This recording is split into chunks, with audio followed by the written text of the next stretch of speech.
Good evening, everyone. Happy Valentine's Day. Welcome to the Tuesday, February 14th work session with the City Council. We will get started this evening with public comments on non-agenda items. So if any members of the public wish to speak to the council on items not on the agenda, you will have 3 minutes. You can come forward or raise your hand if you were on Zoom.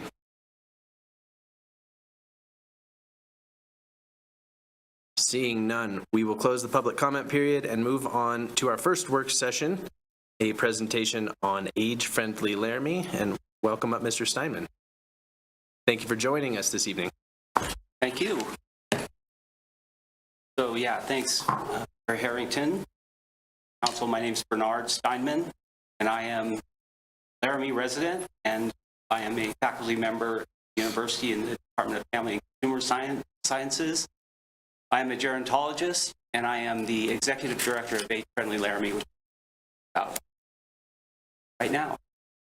And so this may sound familiar because I've been here before. A couple years ago to introduce the project, and some of you look familiar. I think we've met and talked about this a little bit. The first slide I want to show you is something probably that all of you are aware of. And if you looked at it with a certain angle, it might alarm you somewhat.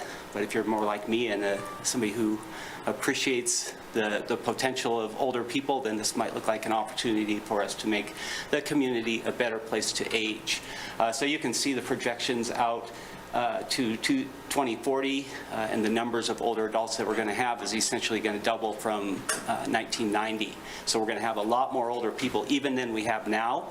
It's going to be very visible, and it's going to really kind of saturate the situation or the needs here in Laramie. So just be aware that Laramie is really following the trends that the rest of the nation is in terms of older adults. This slide, I think, really drives our project. This idea that if you ask older adults about their preferences, about where they want to live as they age, they will generally say that they want to stay in their homes for as long as possible, and if they can't do that, then they want to stay in the community. And so this is really another thing that nationwide you're going to find these findings, and it's true here as well. However, in a place like Laramie, where we are more rural than other parts of the country, there are challenges that we have that other places maybe, or that aren't the same as in other places. So we're looking at this and trying to accommodate this preference to stay in age in place. So age-friendly communities, if you're not familiar, this is a network that is really being managed by AARP nationally and here in the state. Sam Shumway, the AARP director of Wyoming, is here as well to provide support.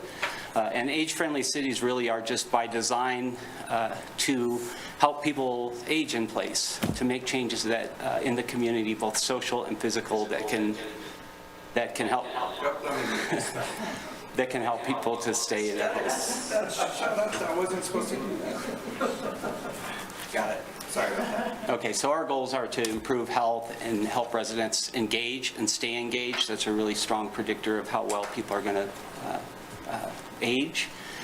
Creating a cohesive community. So we want word to get out. In fact, that's where we are in the process, is getting word out. We want to foster the home and community-based service delivery, to make them available and to make it so when they are available that people can access them in terms of their homes, and achieving other goals designed to create an age-friendly Laramie. So AARP has already done quite a bit of the footwork, and other scholars as well. Lots of people are interested in this now, and we've discovered that there are really kind of 8 domains that are most important for ensuring that people are able to stay in their homes. These include what are shown here. The key ones, I think, are probably transportation and housing, which are a big issue anywhere, and as well here in Laramie. We also are focused on keeping people connected socially, so the social environment is also important, keeping people, if they desire to, in the workforce or volunteering or interacting in activities that are available around the community. So last time you saw us, we were in the step one of the process here of entering the network, which involves getting buy-in from the municipality.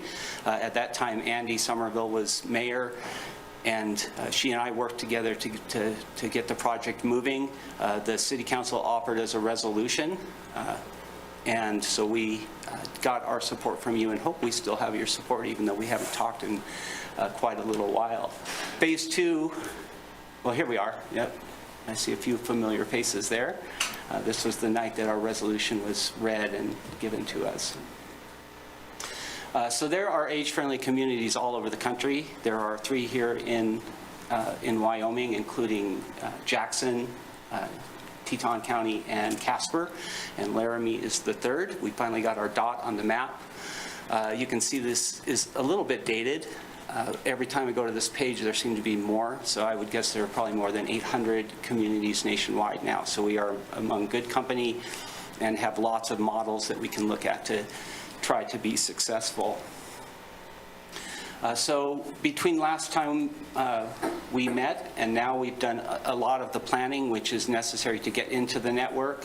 One of the things that's required is that communities do a needs assessment, which we have done. You might have seen us out front of Walmart or other grocery stores here in town promoting a survey that we did that drew, I think, around 600 participants, so 600 Albany County residents who gave us feedback about what they thought should be a priority for us as we move forward.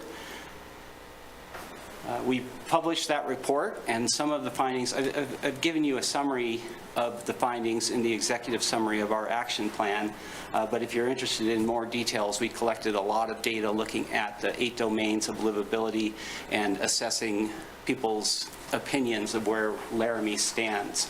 So I'll just start by sharing a little bit of that data with you very quickly here. This slide, I think, is really important. It's showing the number of Albany County residents 65 and older who are reporting living alone. So if you think about the implications of somebody who's older living alone, the main one being that they have fewer social resources that they can draw on when needed. And so 1 out of 3 older adults in our county are in that situation. So that tells you that there's maybe going to be some needs, and that's probably going to grow as the population ages. This one is similar. About 1 in 4 households have a person 60 and older living in it. So this is a problem that's really going to touch all of us in one form or another.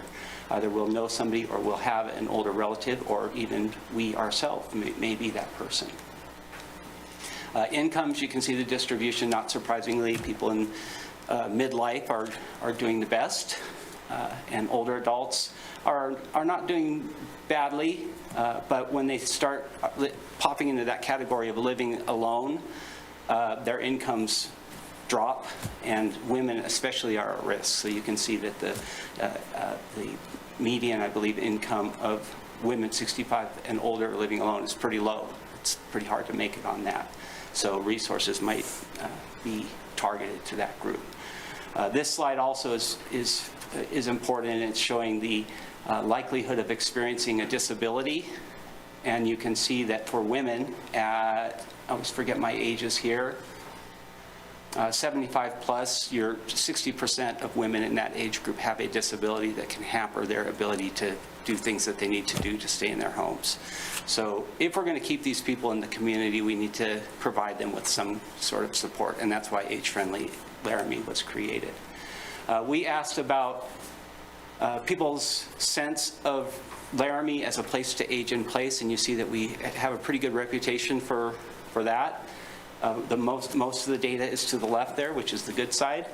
There are a few on the right, fair or poor, and so there's always room to improve, and that's kind of where we're trying to head. So we asked questions about all of the domains of livability that I showed you earlier, and I just want to show you this as an example to show you the types of data that we collected. First of all, we asked people about their likelihood of working for as long as possible. So people are looking out into the future and determining whether they're going to retire at some point. For some people, retirement is really an attractive thing to think about, depending on especially what kind of job you have. For other people, they may not want to retire because they're interested in their work. They may not want to retire because they want to stay engaged. They may not be able to retire because of their incomes. And so having opportunities for people to work later in life is very important, and there are barriers. Obviously, there are stigmas and stereotypes that can make employers think that older people are not going to be good employees, which are verifiably false. By the way, older adults tend to be better employees, actually, than they're more reliable and they come in on time, so that's a good attribute. So we asked our citizens about their perception. So you can see the blue line is whether or not people said that these things were important, and the red lines are showing a perceived absence. So first we asked, for example, how important do you think are jobs that are adapted to meet the needs of people with disabilities? And my vision's not very good. 87%, I think, said that's a really important priority, and 84% said that it's not available. So it's the vast majority of residents who perceive that we're lacking in that area. So this is the pattern that we use to determine needs. When the lines look like that, it means that there's something that we need to be addressing. So the needs assessment is one thing. Once you get your data, the next step is to do an action plan, which is the document that I provided to you, which we published, self-published in August of last year. And so what we did is looked at the data and looked at some of the recommendations that we made. It's all the same group, but that we made, and tried to think about priorities and the things that we should be addressing. So if you look at this, this is the table of contents, and we broke this down by general action plans that age-friendly Laramie should be involved in. And these things include things like sort of just keeping an eye and being the group that really kind of guides planning. If there's issues related to aging that you all are interested in, we would love to be a regular part of your meetings, if possible. So planning for growth, raising awareness, doing what we're doing now here and other places, anywhere really that will listen to us. Outreach and education. So I mentioned some of the barriers to employment include stereotypes, and stereotypes can be countered if people are given good information. So we want to get that information out there to sort of start the ball moving on some of these issues. And then the last general action area is we want to be partnered with the Epson Center. They do a lot of good work, and they do it on a tight budget, and so we want to be able to help them and support them and supplement the things that they are doing. The bigger projects are listed under priority action areas, and these are the kind of the big areas where we've identified some actions, specific measurable actions that we can take to try to move forward on making Laramie more age-friendly. So you can see transportation, housing. I'll just show you this as an example. This is our housing section. Our recommendation from the needs assessment was to consider creative solutions to address shortages of supportive and affordable housing options for older residents. This includes exploration of cutting-edge housing alternatives for older people. There are several models out there that are really kind of out there in places that are really doing a good job at this, that we can model after, or at least maybe take inspiration from. Housing, of course, is an area that's going to require, we can't just make decisions on our own. We're going to need City Council to sort of back us up and give us guidance about how we can move forward with these things. So you will probably be hearing from us in the future regarding housing issues. There are specific actions that are outlined in the action plan that try to get us to this goal of including forming a committee and trying to research what sorts of options are out there and figuring out what might be feasible, taking that to entities such as yourselves to try to get approval and really just buy-in, I guess. So the specific actions are listed, and I hope that you will have time at some point to look through our report and look at the actions and kind of think about what we might need you for, because we are a somewhat naive bunch, and I think it would be important to have you all kind of thinking about it and helping us to move our issues forward. So jumped a bunch of slides here. So here's an example of how we've got the document outlined. Our action 2 is to raise awareness in the community about the importance of housing for aging in place. Lots of people may not even think of housing. For some, it may be right on the forefront of their minds. If they've got 3 steps in the front of their house that prevent them from getting out of their house or getting back into their house, that can be a pretty big barrier for some and maybe not for others. But really just raising awareness, and I think that's important, is educating the community about really some relatively simple solutions that can help people go a long way to meeting their aging in place goals. So finally, we have entered the network. So Laramie is now in the network, and we are in the step number 3, the implementation phase, which the actions I've shown you or pointed you to, and we are going to be doing this for the next 3 years. And then in step 4, we will do another assessment and see how we've moved along and how much progress we've made. So this is a cyclical process and an ongoing process. So I don't know when you reach age friendliness. It's sort of a subjective point in time, but we want to definitely keep moving that way, and we hope that we can have your support as we move forward. So thank you for your time, and if you have questions, I'll happily take them. Thank you for the presentation, Dr. Simon. Council, do you have any questions?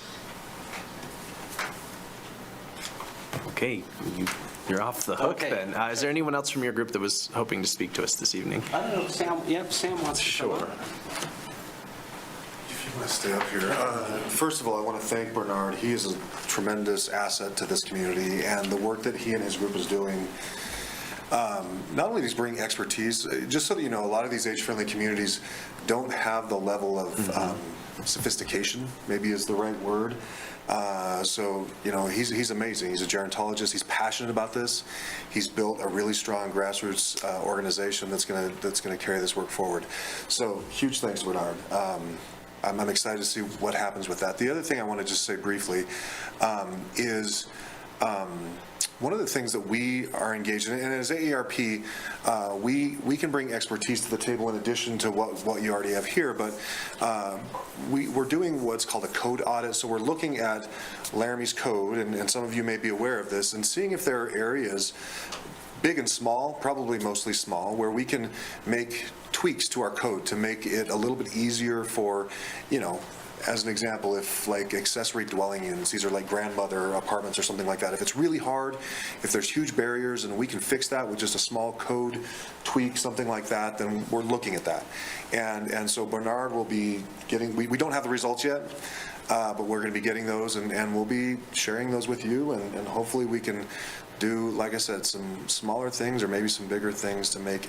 And I laughed at Bernard saying, when you actually become age friendly, is there some sort of I don't know, some geodesic dome over the. But we appreciate your interest in this. We appreciate your support, and I just again appreciate Bernard's work. It's really, really good work happening here in Laramie. So. Yeah, I'm sorry. I'm Sam Shumway, AARP Wyoming State Director. Thank you.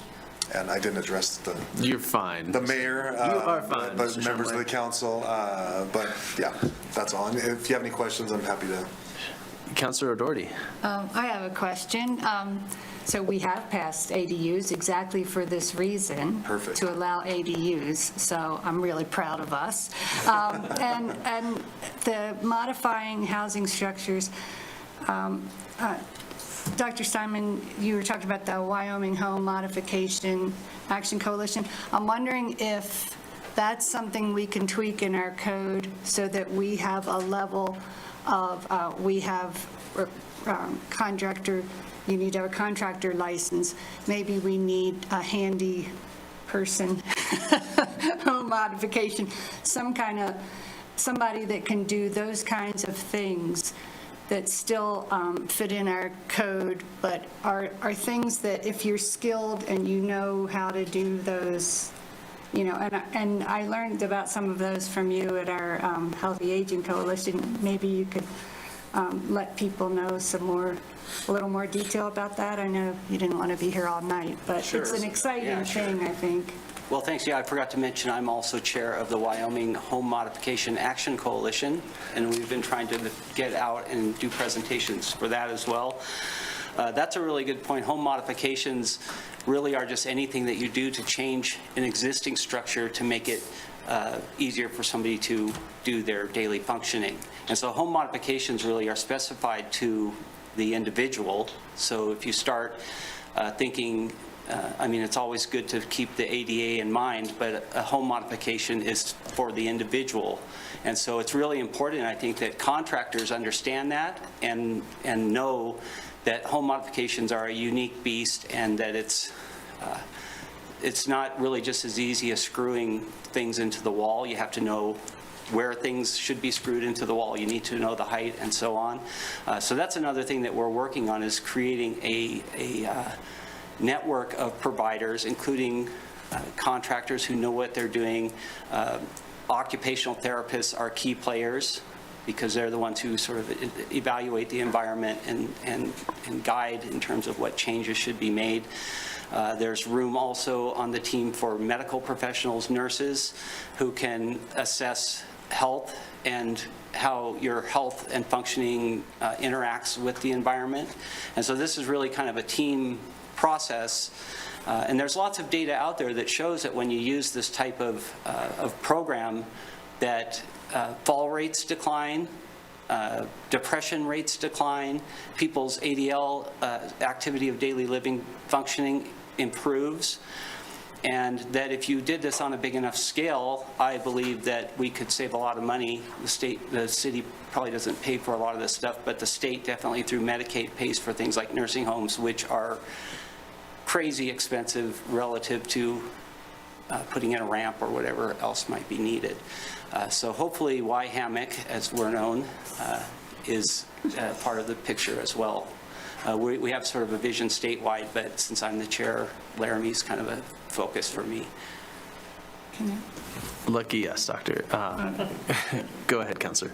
I understand from our fire department that a lot of their calls are from falls. So I think just fall prevention, things that we can do as a city to help allow those kinds of things to be modified to prevent falls would save the city a lot of money too.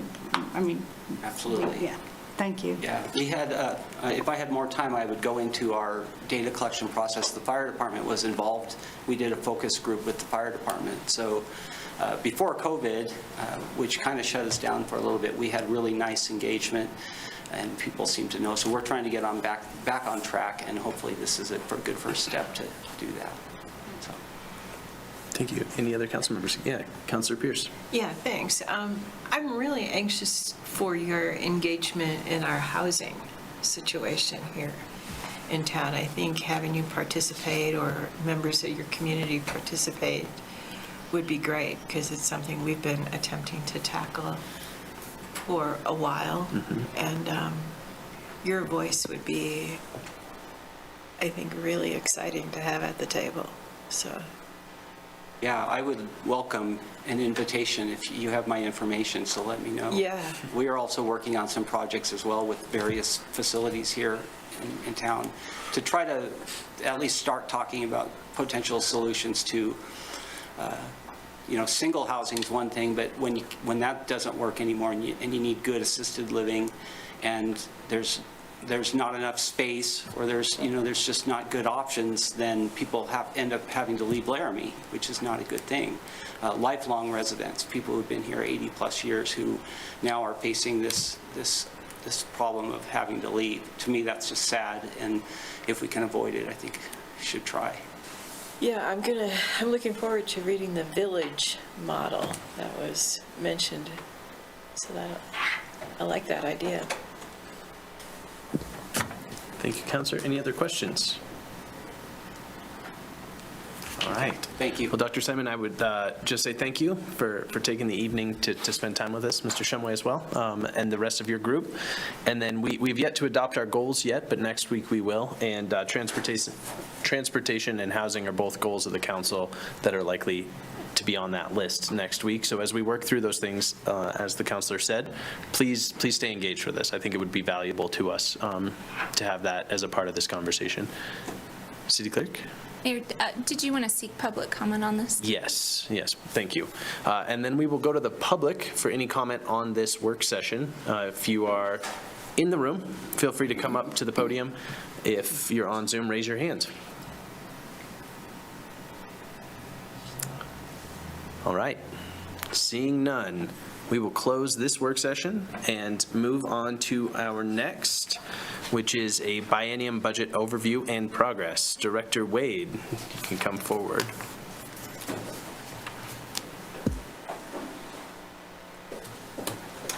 Thank you, Honorable Mayor. I actually believe that Janine will be kicking off tonight's agenda. Great. Thank you, Director Wade. City Manager, you are on the list, Jen. It just is on there. I thought I was just advanced. I thought I was figuring this out. No problem.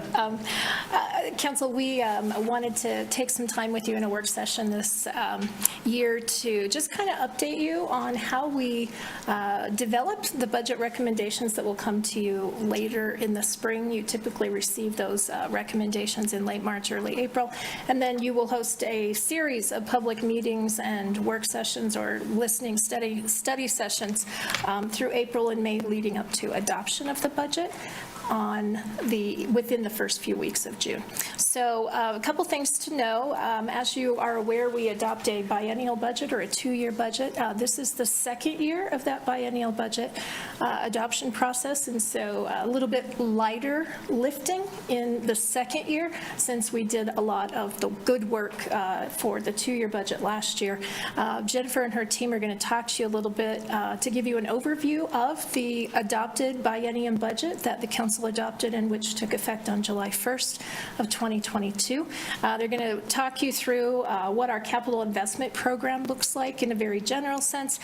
They'll give you a summary of amendments to date that have been made to that budget to amend it or change it as we deal with, unknown things that occur throughout the year. And then they'll talk a little bit about what the process will look this year as we will be bringing to you a recommendation for supplemental appropriations in year 2 of the fiscal biennium. Jen, did I touch on everything we said I would? Okay. It's been a while ago that we prepped for this, and I honestly kind of forgot I was supposed to kick it off. So with that, I'll give it back to you. Thank you. Jennifer Wade, as you know, is our Administrative Services Director. I think she has a few members of her team here as well tonight. And so she's the budget guru, and I'm turning it over to you. Thank you, Janine. Thank you, Jen. Good evening, Honorable Mayor and City Councilors. Before we dive into our content for this evening, in the spirit of it being February the 14th, I'd like to just express a moment of gratitude because I feel like I'm in a room of people who really care, right? And what is love if it isn't care? And so whether that's city councilors who, through your service to the community, are members of the public who are joining us this evening in person or online, are my fellow staff members who I feel like give their all every day. I'm just really grateful, and I feel like it's a good thing to say that. So on we go into budget. What is excellent about tonight's work session is it is very general. It's an introduction, and it's an introduction because we have to kind of refresh the adopted budget, right?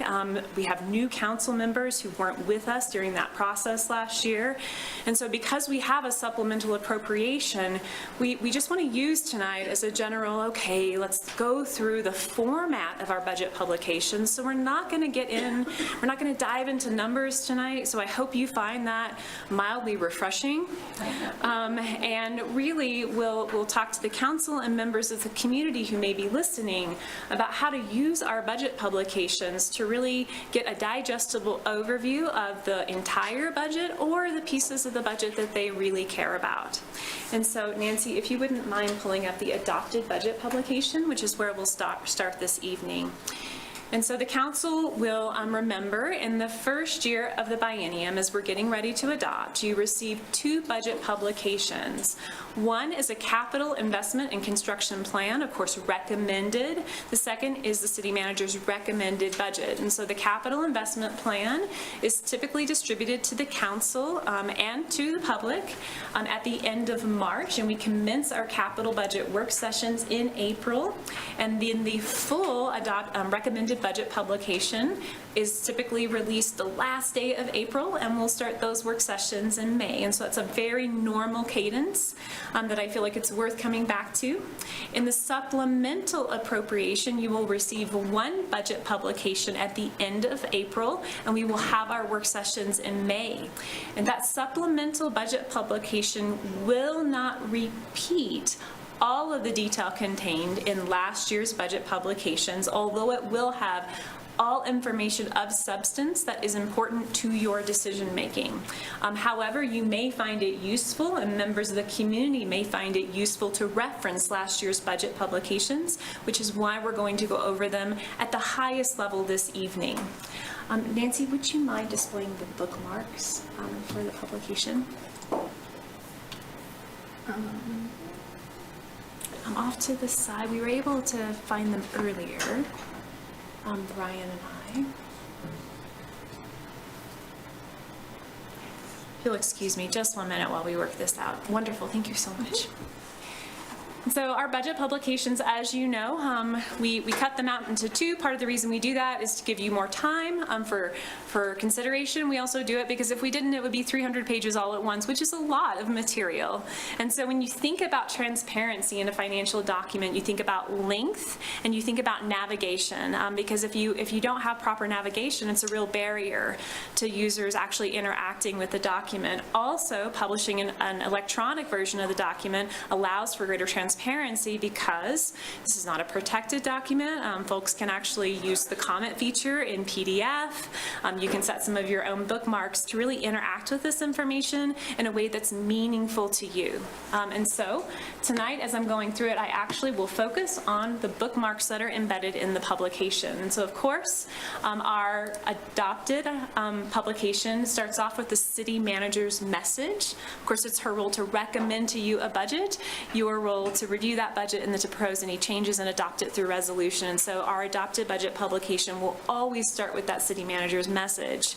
That message is followed by a general overview, and what I'm doing is I'm just clicking through our bookmarks. The general overview is an excellent session. It's a warm-up session. It introduces folks who may be reading it to the community, to our organizational structure, to your council goals, kind of at the highest level introduction, and then we dive deeper and deeper into the details from there. The next section is our budget overview, and this is a section that I would really encourage our new council members and members of the community to read and pay attention to. It's not very long, and it describes to you in not too much detail, but enough to understand it, our fund structure, which is really important to using a governmental budget. It'll talk to you about our budgeting basis, the types of budgeting requests that we ask directors, members of the leadership team to submit, how we forecast revenue, and so just some really good introductory material so that you understand the rest of the publication. After our overview, we dive right into budgets by fund, and in the fund presentation, you will find a repetitive structure which is quite intentional, which is again designed to encourage transparency. The flavor of that presentation may be slightly different by fund, but it will follow the same format. So each fund will start with some type of presentation on financial condition. So in Laramie, we believe in telling you the whole story. We don't just present to you revenues and expenses. We tell you why, what we think about the financial health of the fund, which really underlies the city manager's budget recommendations. And that's why that's the beginning of every fund section, because it's the big picture in which those budget requests occur. Financial position is always followed by revenue descriptions of the major types, and so the general fund will have the most detail here because there's the most complexity in the types of revenue it receives. Immediately following the descriptions of revenue, you'll find the actual forecasted revenue. for the biennium, and so by revenue type, and then right into budgeted expenditures. And so budgeted expenditures, you'll find, let me just scroll through here, tables that present to you by expenditure category, by department, what the city has adopted in its budget, with progressively more detail after the master table. And so for the general fund in particular, we don't just present to you expenditures by department, we also present later on expenditures by division. Those division presentations also include a brief description of what those divisions do, the services they perform, as well as updates to you on progress related to your goals, to management goals, and objectives that relate to the biennium. And so really kind of useful information that you can really tailor to your areas of interest, if you will, as council members. I will point out that each fund also contains full detail on the supplemental request that the council adopted for last year. The supplemental requests are of 3 types. There are operating requests, which are supplementals, which are just what they sound like, to operating type lines, centrally budgeted items, and so these requests are for centrally managed accounts. And so take, for example, utility services of various types. We would expect similar cost behavior across city departments in those areas. And so those are centrally forecasted to ensure equity in funding allocations. And then finally, we have personnel requests. So in a nutshell, that is the format of our budget publication. We've kept the same format since about 2019. We're not considering a facelift in the immediate future at all, probably 3 to 4 years before we really look at this format again, simply because of our software project. And I think there's some value in stability, right? Because that also encourages transparency if people know what to expect. And so what you'll notice if you're using this book year after year is that there is some boilerplate, but every word in this document receives a full review each year, and much of it is not boilerplate. There are just sections that it benefits us to keep the same language. And so I also would draw your attention maybe in finale to the appendix, which contains information on the city's debt and common budget terms. And there's one budget term for our new council members and members of the community that I would like to highlight this evening, and that's a term called rebudget or reappropriation. We use those terms interchangeably. We use this term to refer to a budgetary encumbrance that we transfer between periods. And so if the council approves, for example, a capital project in 2023, and a department spends $50,000, there's $50,000 of remaining spending authority that department needs to spend, but the council's already approved that allocation in 23. And so that reappropriated amount, the difference between the project budget and the amount that's been spent, is carried forward into 2024. It's already been funded in 2023. It doesn't require a second outlay of cash because we're funding it in the year the council adopts it. And so when you hear us use that word reappropriate or rebudget, that's really what we're talking about. We'll use that word a little bit later tonight, so I wanted to bring it up. And Jen, are you okay with questions as we go? Absolutely. Okay, It's time Councilor for O'Doherty. questions. I just wanted to, in case the public, if there are other budget nerds out there, which I think I see a friend in the back who is probably one of them, that even if you click on the agenda and you click on the link for the budget, in order to see that table of contents, it's just, even if you don't have Acrobat, it's the little like hamburger stack or whatever it is on the upper left, and it shows that table of contents. So if anybody else wants to follow along with the fun, thank you. Thank you, Councilor. Thank you. And Jen, did you say you're ready for questions on this Yes, section? absolutely. If there are any. Councilors, any questions? You must have done a great job. So Back then to we you. will, it's the content really, it behooves like that. So if we will move right along to the capital investment plan. I'll give you a similar overview of that document, and then I'll pass the torch to Malia, and she's going to talk to you a little bit about our planning processes.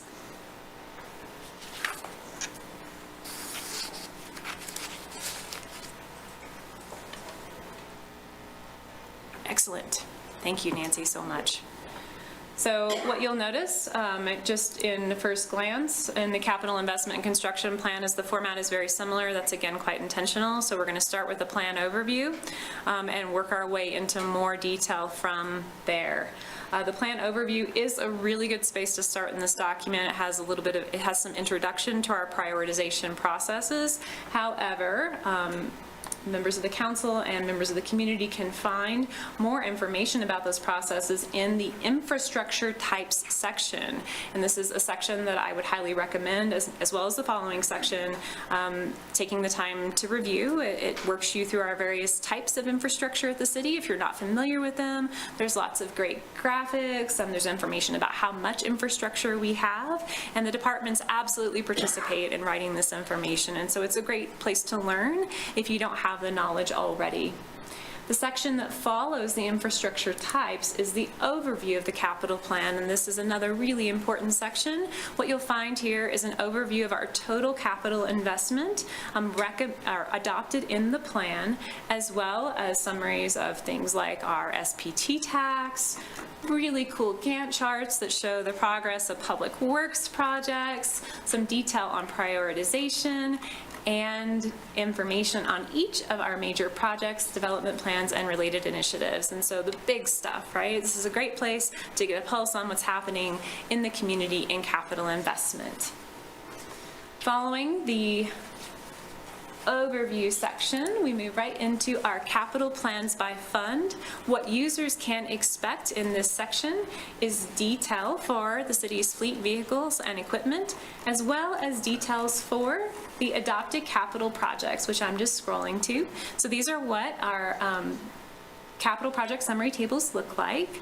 These summary tables are followed by detail on each of the city's adopted capital projects, or capital projects in the plan. Not all of them are adopted, of course, because some of them are in the out years. What I'd like to point out is that you can click on the name of one of these projects and actually navigate to the plan detail.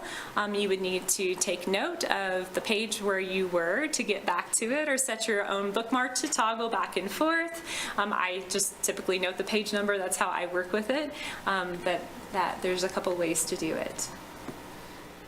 That is my overview of the capital investment and construction plan. I would be happy to answer any questions you may have prior to handing it off to Malia. Council, any questions? Okay, thank you, Director Wade. Yeah, thank you.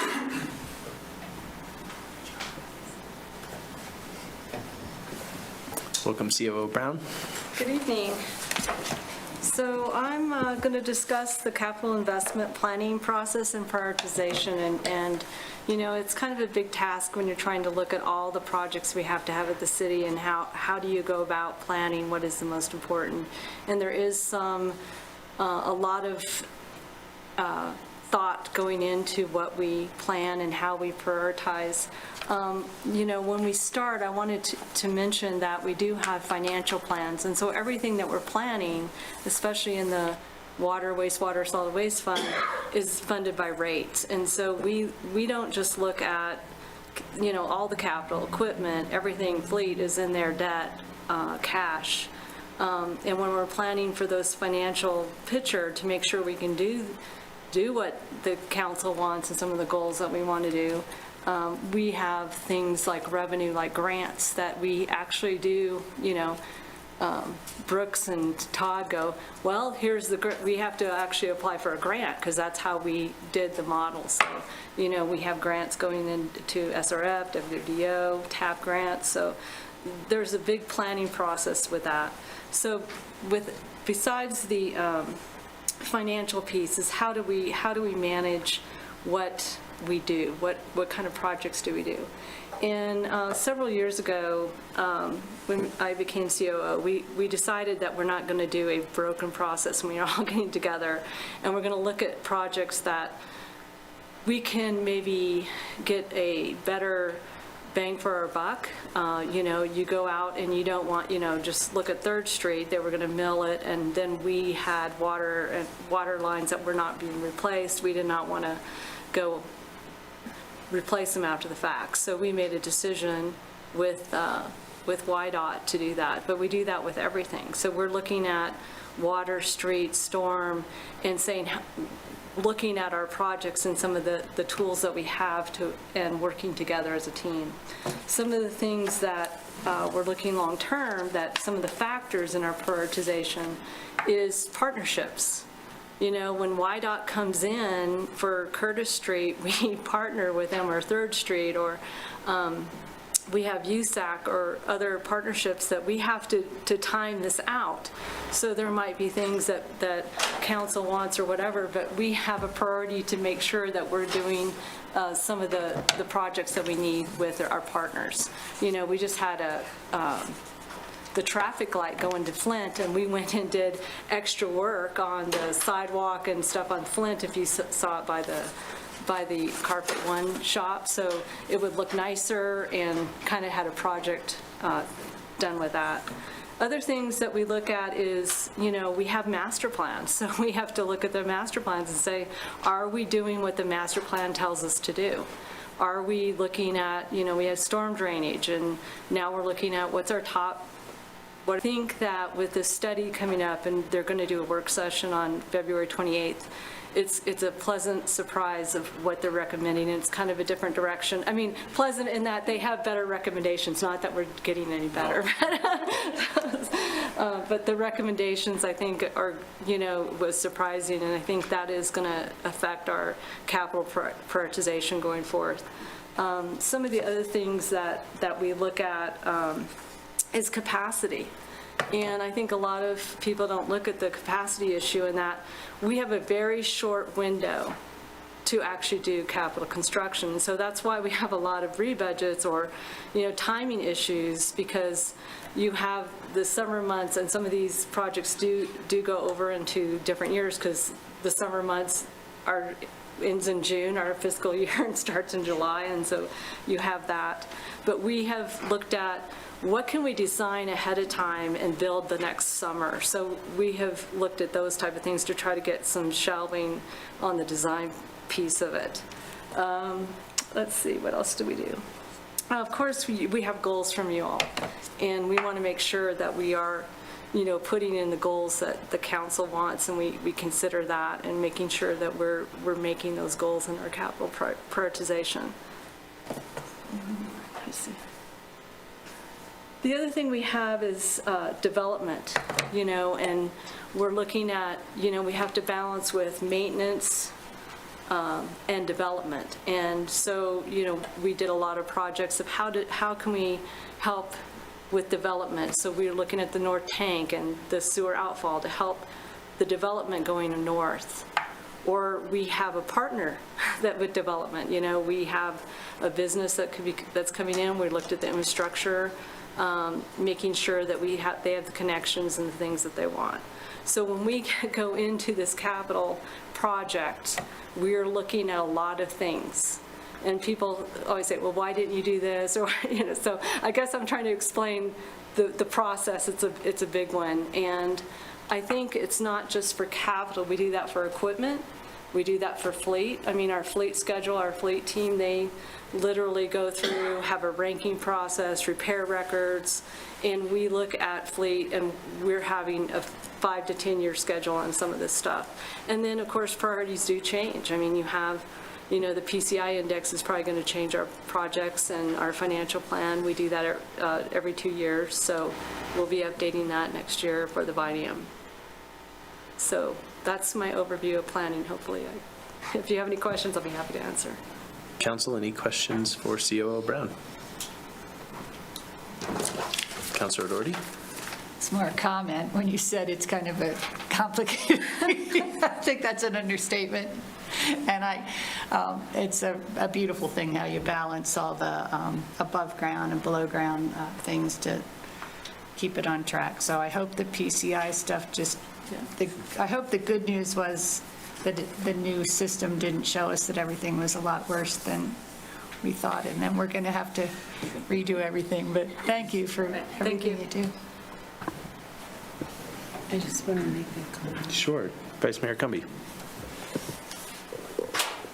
COO Brown, I just want to say thank you very much, and I appreciate the way that you explained that shift in perspective of going from looking at the specifics to looking at projects more holistically and trying to look at that in their layers and complexities. That was really helpful for you to go over that. Thank you very much.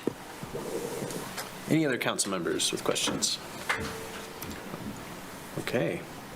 City managers, is there anything you would like to add at the end of this work session or anywhere that we need to take it from here? I think there's a little more to the presentation, Mayor, and I will need to probably say nothing at the end. Great. Good to go over the project.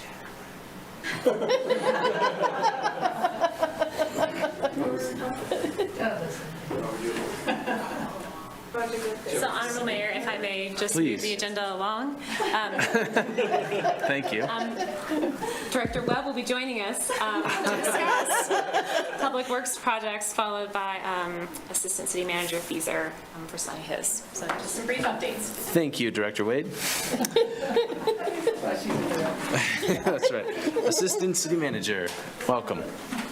Honorable Mayor, I'll go first, give Brooks a chance to get ready for what he might say tonight. To follow up with what Malia said, a lot of the things that we do, and I think I've mentioned it to all of you, is I take to heart that spending the public money is important and that we do it correctly, but we also try to match everything I can with grants. And so just to go over some of the grant projects that you're going to see that start up over the next year is Spring Creek Trail Phase 1 has a $500,000 TAP grant, so we're expecting that project to come in near $1 million, which is 50 cents on the dollar of local money spent towards a project that's the springboard that's going to provide pedestrian connectivity for an underserved South Laramie district and provide them connectivity, hopefully before I leave, that is from 3rd Street all the way to Grand Avenue, Vista Drive, clear up to the east side of Laramie. And it's going to be a fantastic corridor when we do get it done. But that is a springboard. It's got a lot involved in it. We've got sheet piling, a parking lot, we've got sewer or stormwater drainage applications, we've got easements that we're working on, and it's probably the most difficult step to take, but it's the right step to take. One of the other projects that you're going to see that's also grant funded in the next year, hopefully, is Rotary Clubs Park at Grandview Heights, which we had applied for Land Water Conservation Fund grants for. And the news is that we've got a grant coming on that. The bad news is it wasn't what we requested, but I think it's still enough for us to potentially get the park done, minus a bathroom. So we're excited to continue to move those projects forward. As far as other projects that have been in the queue that you may or may not see, we had some money allocated for park restroom upgrades. The first one we decided to tackle was the Labonte Park restroom that's near the skate park, and put in a park model that's similar to the one that just got installed at Scout Park. We estimated that at about $250,000. Right now, I'm hoping that it comes in sub $200,000 and allows us to advance some of those monies forward into future years to help continue that advancement of nicer park restrooms and amenities for our folks as they use them. At the Recreation Center, you're going to see hopefully a leisure pool Phase 1 project. That facility is now 18. I believe it opened in 2004. It's now 18 years old. And we've outlived a lot of our life usefulness on a lot of our systems, whether it's the boiler systems or the filters or the pool shelters or the pool shells themselves. The leisure pool Phase 1 is going to redo the leisure pool shell, do new tile coping, and then a brand new play feature, which if you haven't seen our play feature, is kind of aged, it's rusted, it's outdated. And you're gonna see a beautiful play feature and bring back some pizzazz to the Recreation Center indoor leisure pool. Along with that, just recently, we did have some pool filters that are starting to fail. Luckily, staff was on top of that. We got an application into the ACRB to help offset the cost. So a $60,000 project is going to have $40,000 ACRB funds and hopefully $20,000 in rec funds, if you so approve, in 2024. But that's the way that we work to do that. Some of the other divisions that I work with heavily and in capital projects are the facilities division, which mostly you'll see HVAC replacements. The city of Laramie's HVAC systems have become aged. As a minor description, you may remember we recently put some new MAUs on this building. As part of that project, we did a TAB, which is a testing and balancing, and we found that 7 of the fan coil units in our VAVs are blocked or clogged or unfunctioning. We were given an initial shoestring estimate of $7,000 per fan coil to replace. So basically the way the units work is you've got big air handlers that bring the air in and they pre-treat the air. And then each section of the building has these VAVs that depends on what it's calling for. If it's calling for heat, it runs hot water through the fan coil units, brings hot air to that section of the building. If it's calling for cool, it brings cool air, or cool water, and cool air goes through those fan coils and comes out in those sections of the building. Well, we found out that 7 of those are non-functioning at this point, and probably the reason that we have the fluctuating temperatures in this building that you do see. And so it's important to me to have the system operate right, because if it operates right, it's efficient, it's better for our employees that are here a lot of the time, and it's better for the city's expenses, because if it's operating right, we're heating and cooling efficiently and doing it correctly.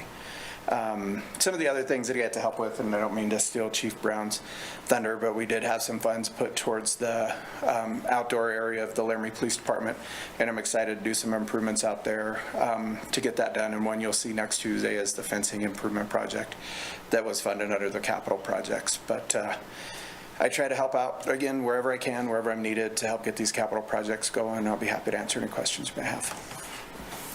Thank you, Assistant City Manager. Council, any questions? Councilor Doherty. I got to know what VAV stands for. I have a variable air vents or something like that. And basically it's because it can heat or cool air as it passes it. Thank you. Councilor, there was a series of acronyms there, and I was like, whew, that was a lot to hang on to, so I'm glad you asked. Any other questions? Council. I have a question for Brooks.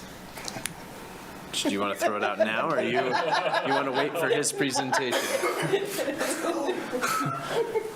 Director Webb, come on up.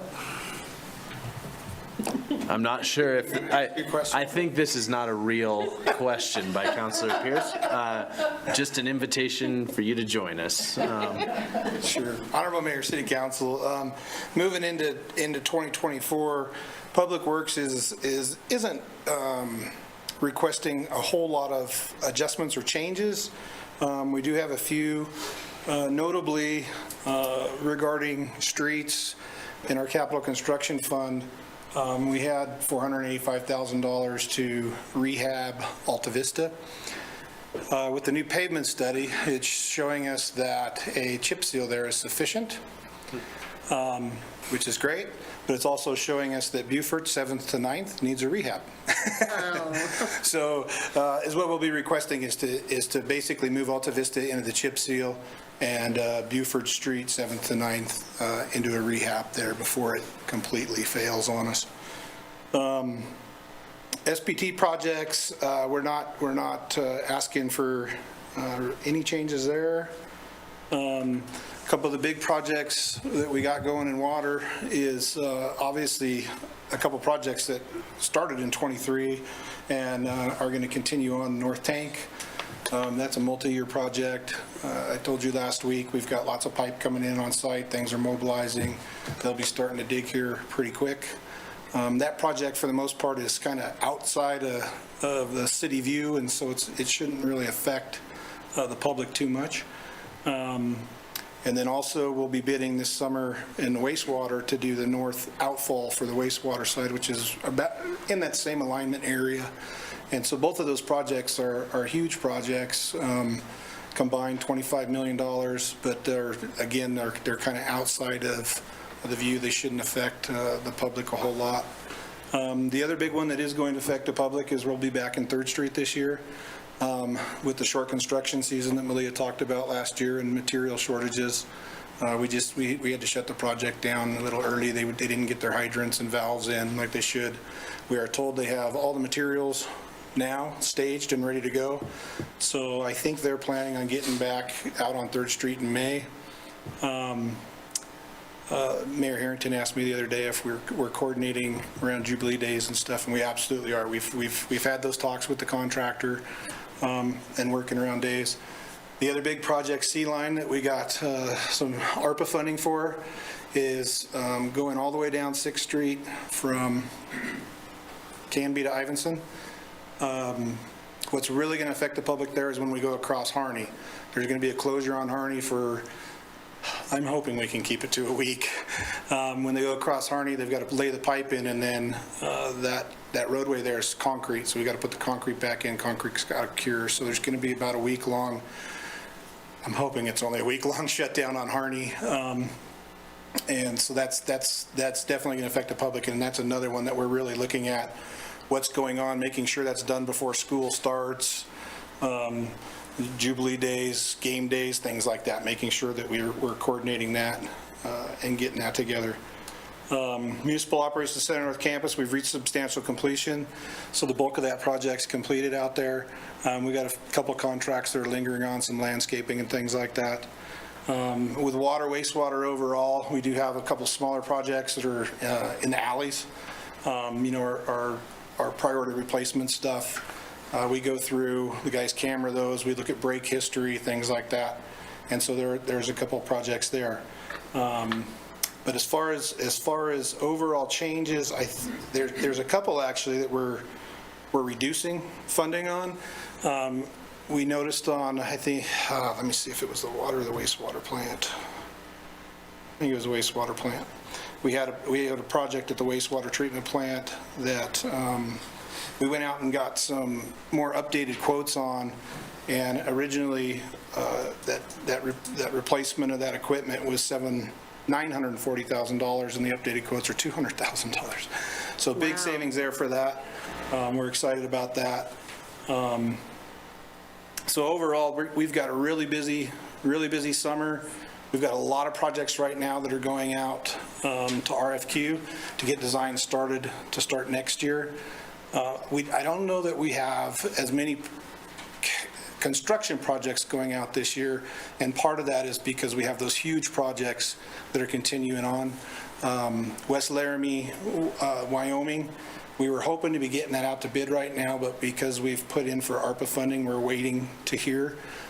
They're having that meeting at the end of this month. Fingers crossed we get some additional funding there and can get that out to bid pretty quick and at least get that project started this year. That's again, a multi-year project, a huge project over in West Laramie. So with that, if you have any questions, I'd be happy to take. Councilor Pierce. Yeah, I actually did have a question. It's regarding the supply chain on supplies. I mean, how are things coming to us? Are we really behind? Are they getting caught up? I mean, how are things? Yeah, Councilor Pierce, through you, Mayor. I think things are getting a little better. Also, what's occurring is the city staff and contractors are ordering things a lot sooner in anticipation of projects. I know we have some of our local contractors that have already ordered some pipe and fittings and things like that, anticipating the projects that they may not have even gotten yet, but they know they're going to use it anyway. We have ordered extra fire hydrants because the lead time on those has been months and months and months, and so we've got extra hydrants in that we normally, we would order them and we'd get them a couple weeks later, but now we're ordering them months in advance to make sure we have those in stock.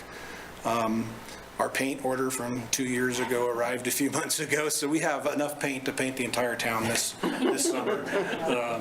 The streets guys are really excited about painting this summer. They also got their new paint machine in, so yeah. So I think it's not all the way back yet. Things are still slow, but I think contractors and staff are trying to anticipate better. Thank you. Yeah. Thank you, Brooks. Councilor Doherty, and then Councilor Gabriel. Councilor Gabriel. Thanks, Mayor. Brooks, curious about the recently awarded grant to Plenty in Cirrus Park, the $20 million grant, and the infrastructure there. Is that adequate, or will the city be responsible for upgrading some of that in Cirrus Park? Yeah, Councilor Gabriel, through you, Mayor. Early on, Janine asked us to look at that when it was still really, it's confidential. So, a secret, yeah, we had a secret code name for it. Anyway, staff took a look at the water and sewer infrastructure up there, and we have capacity for what they need. We're good. City Manager? Mayor, I was actually going to kind of butt in after Brooks was done to mention that neither Todd nor Brooks have touched on nearly $22 million vertical construction to expend the grant funds the city secured from the Wyoming Business Council for Plenty as our committed business, committed to continue to grow and expand in Laramie. So that project will begin into design here in the next probably few weeks. The intention is that that facility up in the Sierra Sky Technology Park will be completed as soon as possible. So I think it is possible that ground could start to be broken this fall. And Todd, our Assistant City Manager, will be serving as our main point of contact on the vertical construction oversight with our partners at LCBA and, of course, with representatives of Plenty and the Wyoming Business Council. So that will be a very notable piece of work and also a very visible amount of work going on in the community once we get underway up at Sierra Sky. That hill is prominent and people see what happens up there. Thank you, City Manager. Councilor Doherty? At the WAM meeting, one of the sessions that I went to talked about hiring and consulting engineers, and they gave a statistic that because of ARPA funds or the Inflation Reduction Act funds, that there's going to be a shortage of engineers. So how are we doing on engineer capacity, both us and do you think we'll be able to get work? Councilor Doherty, through you, Mayor, we've had that concern as far as engineers, contractors, materials, everything. We haven't seen it quite yet because here in Wyoming, those ARPA funds are just getting awarded for these capital projects. So we're moving as fast as we can to get ahead of it. Seed line, we're going out to bid right now. We got the document signed and we're moving. So I think it's real, and we're doing our best to stay ahead of it. Good question, Councilor. Any other questions, members? Okay, thank you, Director Webb. Thank you. Assistant City Manager, come on up. A little bit of stuff that from my end that I'm planning on that you might see that may look a little bit goofy is I think you're going to see projects come out of my area that might have upwards of a year or more of completion timeline to help abide and provide for the construction companies and the lack of employees to do that work. On the project that you'll see on Tuesday, the Laramie PD fence upgrades, the contractor told me that the vertical pivot gates might be as far out as 270 days delivery time. So there are still some lag times on certain things, but I think overall we're starting to see a little bit of easing in supply chain, but you're not seeing any easing in manpower as far as the people to do the work. So. Thank you for that note. Council, any questions?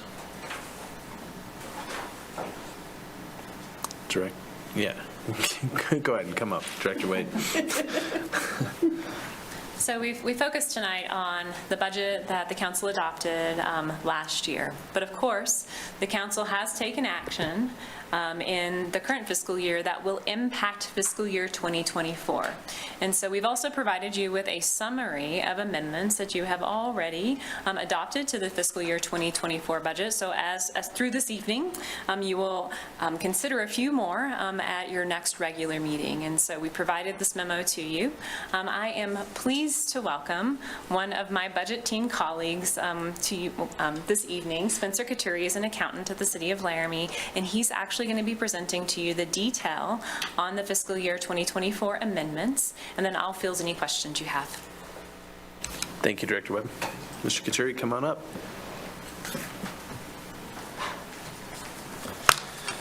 Good evening, Honorable Mayor and City Council.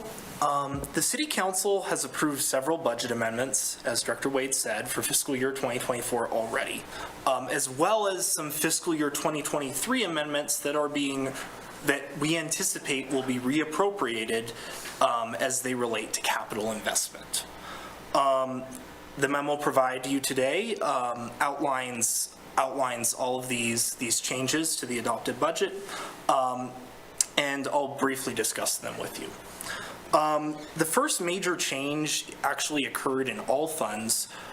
It was an increase in appropriations for a change in health insurance rates. So that was across the board. Moving along to items in specific funds. In the general fund, there's a $56,500 increase in additional appropriations that have been authorized through fiscal year 2024.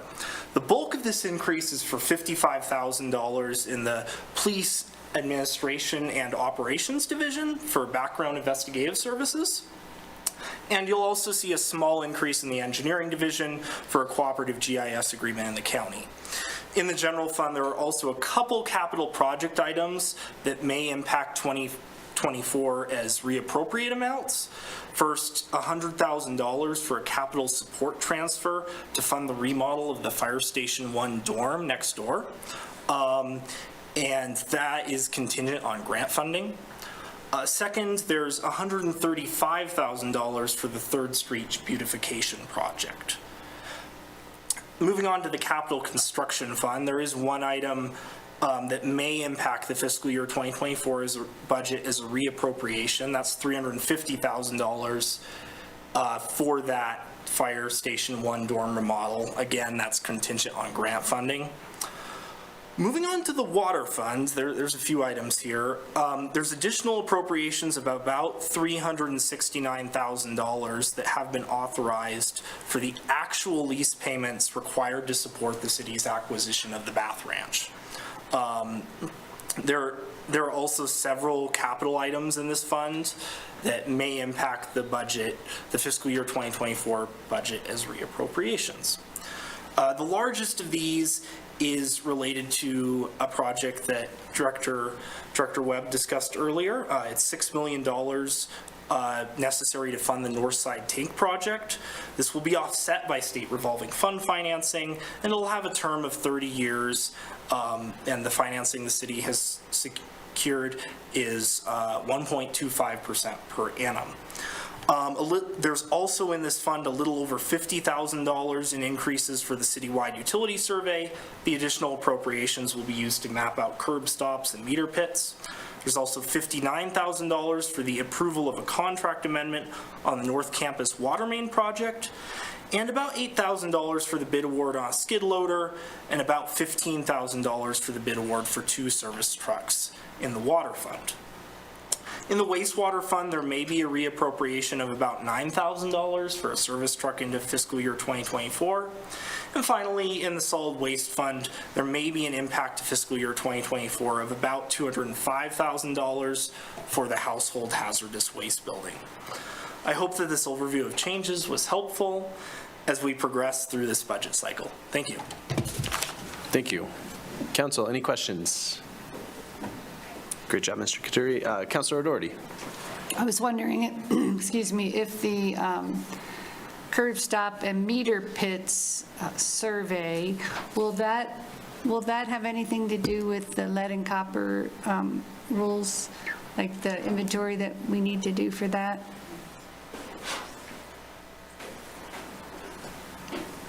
Director Webb. Councilor Doherty, through you, Mayor.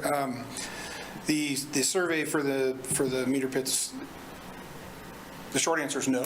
It doesn't have to do with the lead and copper. This was part of the GIS survey, and we had that amendment just to cover their contract costs. Would it help with the lead and copper survey? No. Okay, thank you. No, because they're moving really fast. Those guys are moving fast because they're doing every single one in the city. And so they're going through and doing that really fast. The lead and copper inspections, we're doing that with our staff on our own so that we can, our staff wants to be able to look at, touch everything. And while they're there, they're doing more than just the lead and copper. They're assessing everything in that meter while they're there. Thank you. Thank you. Yeah, Councilor Pierce. Yeah, what is the timeline for the lead and copper? I mean, it's federally mandated, right? Yes. So, I mean,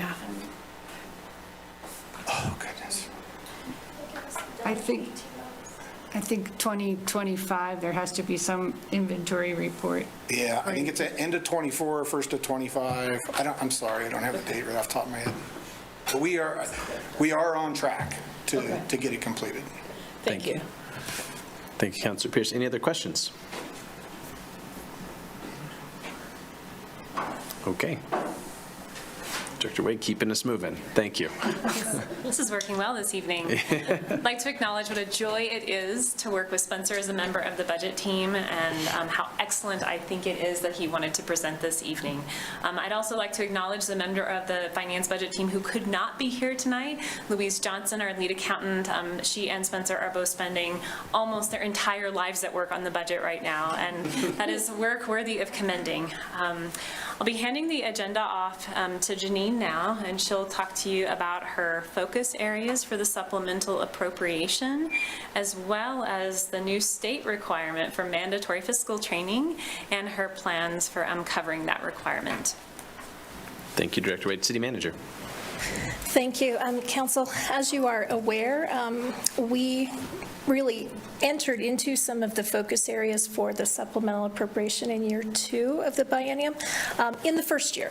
And so I talked with those of you that were here last year about the need to take a look at the market for compensation regionally and make sure that we are keeping our salaries and our overall compensation structure across benefits as well as salary in a competitive place.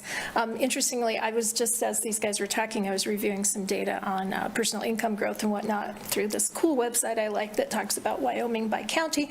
And you would probably not be surprised to find that it says that our incomes in Albany County are actually growing much slower, or have grown more slowly in the last 2 years than the statewide average. And that's just the statewide average for Wyoming. So as you know, we appropriated funds in year 1 of the biennium. We are going under contract currently, a little bit off of the pace that we had hoped for, with a consultant to conduct that compensation market study. And then subsequent to getting that data back this summer, we will be asking them to do phase 2 of some work to assess our staffing levels. Again, looking at comparator agencies, similar cities that are full-service cities, to determine if we have adequate numbers of staff to, say, maintain our systems and perform the services that the community asks of us. So focusing on our people is a big priority for me, based on the inflation that we're seeing and all of those pressures in the labor market. We'll also be looking at inflationary increases on capital projects. You heard a little bit when we discussed our capital construction and investment plan, and you're well aware through some of the budget amendments that have been made that inflation is not only impacting and eroding wages, but it is driving up prices for capital construction and the basic projects that we perform. Of course, those supply chain issues also are impacting prices for supplies and materials. So we will be looking in the second year to bring some adjustments to accommodate the inflation that we're experiencing. We will also, of course, take into account your goals that you will have on the agenda, I think, next week to potentially adopt, and those, many of them are in the same sort of arenas that your goals have been over the past couple of years in budget cycles, but a couple are new, so I'll be looking at recommendations for budget appropriations to support the goals that you ultimately adopt. There also will be some emergency potential funding requirements, of course, that we see as we move into letting bids and looking at projects, and also potentially repairs that are needed in our system. So those are really that's a typical area that we would look at, but these other areas are really where I intend to focus my efforts, where I think our efforts are best spent as we look to modify this year 2 of the biennial budget. Any questions for me? Thank you, City Manager. Council, any questions? Okay, seeing none. I'm going to wrap up really quickly with the mandatory new state requirement for fiscal training. Many of you that might have been at the Wyoming Association of Municipalities Conference in Cheyenne last week, I know Councilor Shumway was there, Councilor O'Doherty. You may be able to get to the breakout session where the Wyoming Department of Audit discussed this new requirement. It was passed by the legislature last year. Department of Audit will administer the new requirement it and pass some information on to elected officials at the conference. Effectively, the mandatory fiscal training is there for all elected officials and people who sit on, for instance, district boards. Anybody who is responsible for the appropriation of public funds has to go through this training. From a budgetary standpoint, we have determined that we will be developing a chapter in that lovely document that Jennifer Wade walked you through, that we intend to meet the requirements of that fiscal training from Department of Audit and just sort of incorporate that into our process. A lot of those concepts you already are talking about and learning about and being provided information about when you go through the process of reviewing the city manager's recommended budget, learning about the fund structures, all of those kinds of things. So we'll kind of segregate that off into what we think will be basically like a little primer that will satisfy that requirement. Thank you, City Manager. That's our goal. The last thing I'll say is Department of Audit is developing the requirements. So as we see them now, the long list that they have developed, we think we can accomplish that within our current budgetary process. As they refine their requirements and maybe add to that list or maybe shorten it, that could evolve in subsequent years. But for this year, I think that from what we know now, we can accomplish it, as I said. Councilor Doherty. If there is required training, I was wondering if we could get together with, it's going to be hard for a town like Rock River to be able to do that. I'm wondering if we could work with Rock River and the county and any county, the districts, like water districts, is that what you mean? Like maybe Correct. we could do it together and save some people some money? I think that's possible. What I would suggest is maybe talk to this team about it. Of course, how each entity accounts and let us talk about it. I'm hedging a little bit. I see the efficiencies and the economies of scale there for sure. But let me see if we think that will make sense. And then we can come back with more dialogue. Good question, Councilor Doherty. Councilor Shumway. And then to you, Vice Mayor. Thank you, Your Honor. The mandate that came down at the meeting that we attended with WAM was rather disconcerting, and it's an unfunded mandate. And as they gave us the information about this, I asked a couple of questions, and I was able to find out that it's mandated by the legislature. It's being enforced by the Department of Audit. And I ask if the staff with the Department of Audit, the staffs of the legislature, and all the different people that need to have this similar training, if there's any penalties if they don't receive the training, the answer is no. But we do. And there's nothing we can get around.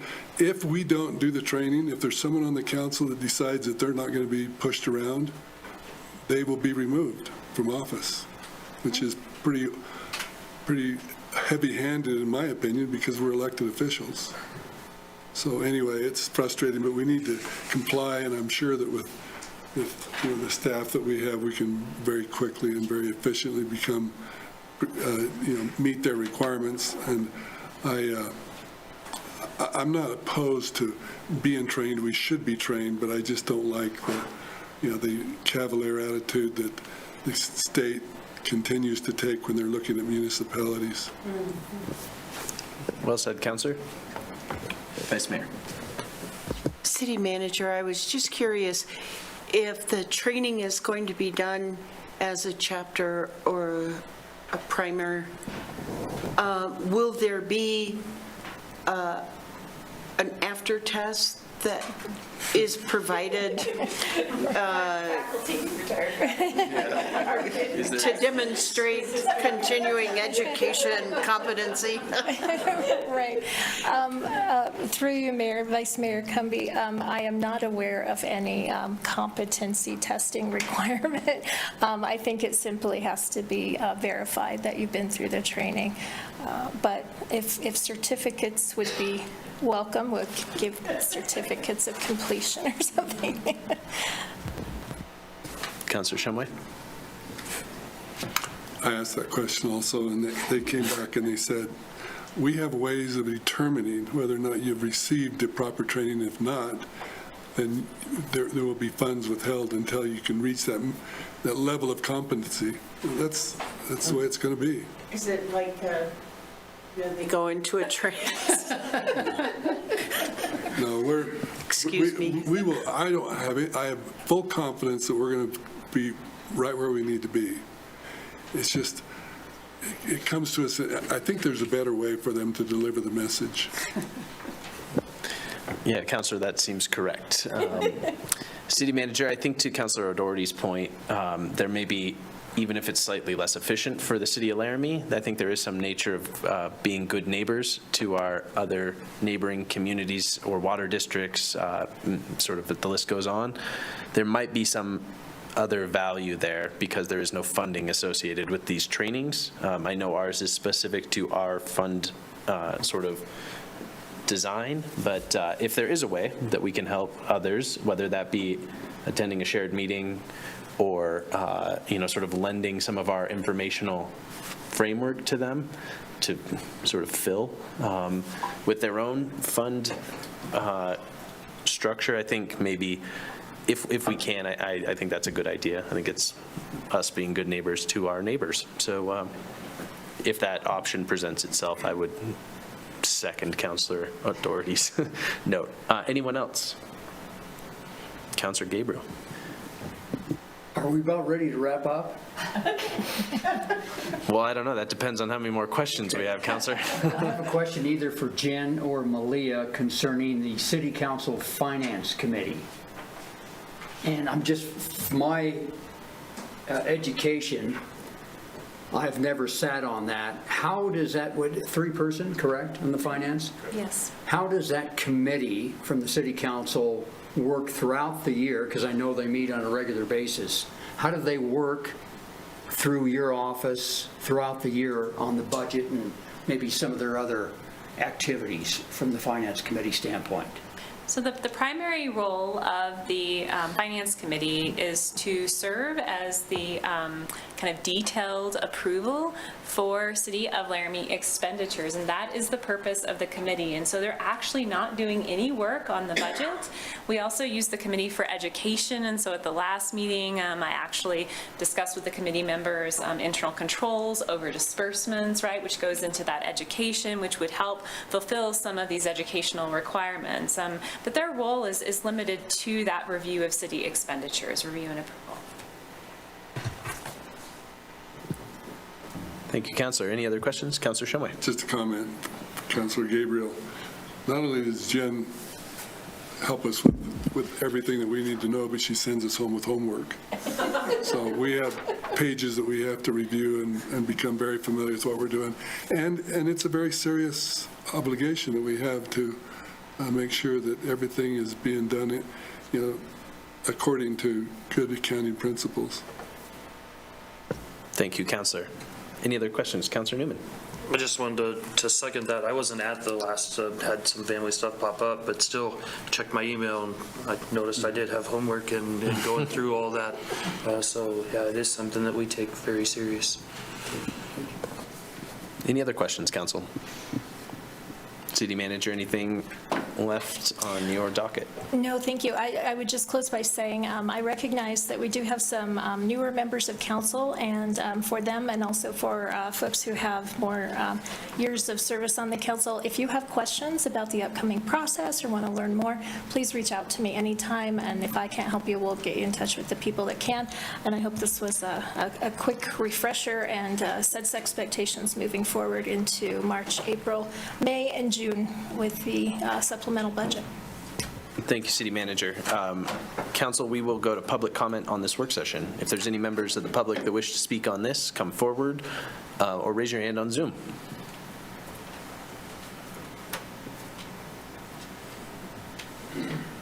Mr. Montoya, give us your name, and you have 3 minutes. He said it. Well, Paul Montoya. not incorrect. Paul Montoya, 1974 Truman Street, Mayor, City Council. I believe Councilor O'Doherty was probably referring to me as the budget geek, but who knows. I'd like to compliment the staff of the city. I looked at this budget for the first time this afternoon, didn't realize it was 153 pages for the infrastructural part of it. Well laid out, very easy to read, and I compliment your office and everybody that was involved in the preparation of it.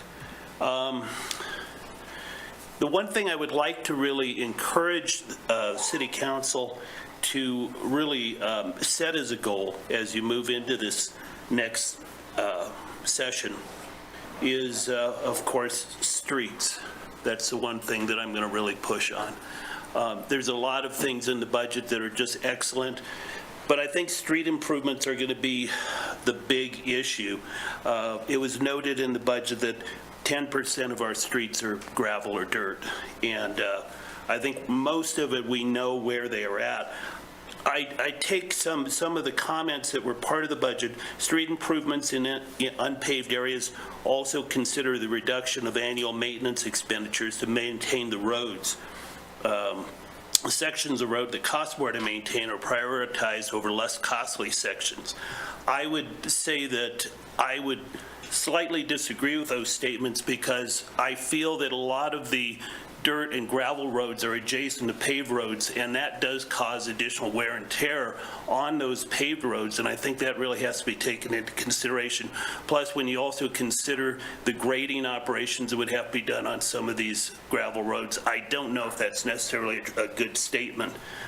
From a safety aspect, it says arterial, collector, and business corridor streets are being higher priorities than residential streets. That may be a mistake, in my opinion.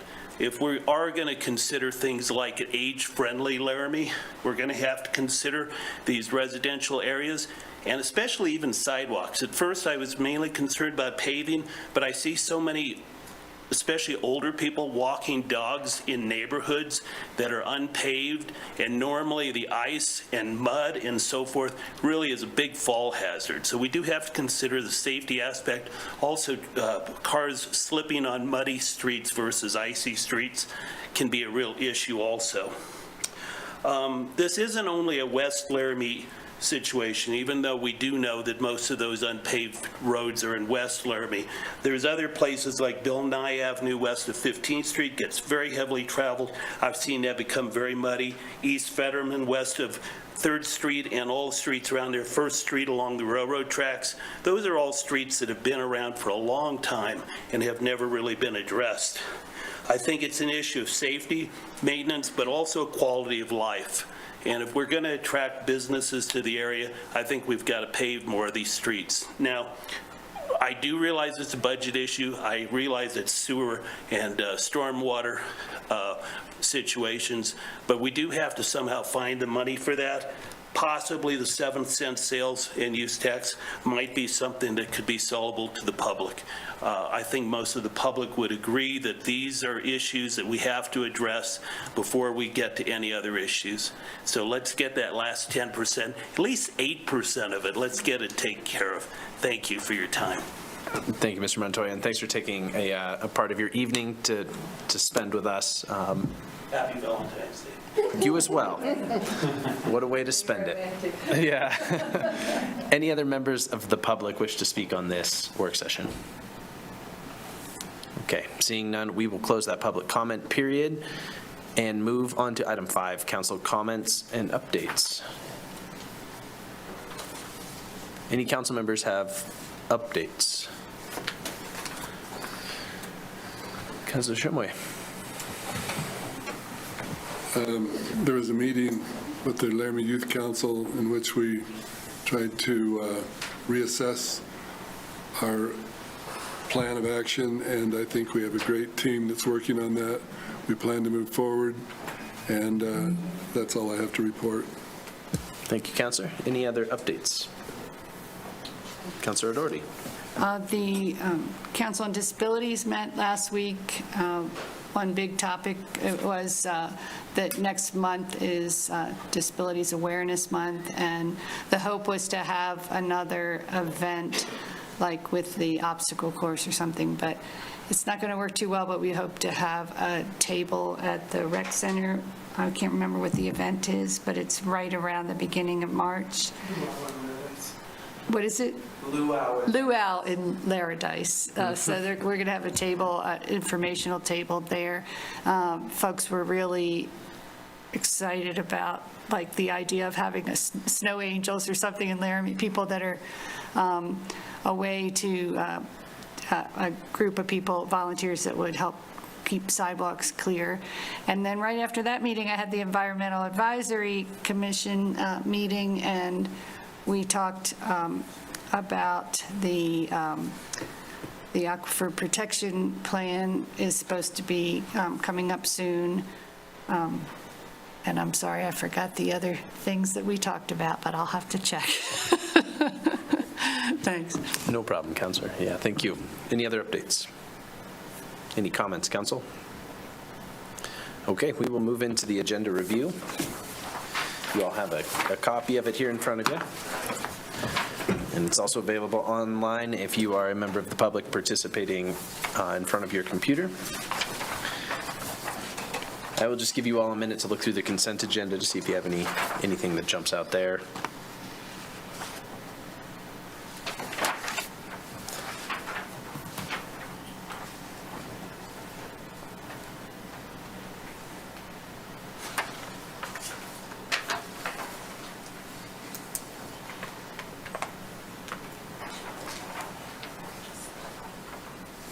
If you don't have any questions there, we'll move on to the regular agenda. And see if there's any questions from the council here.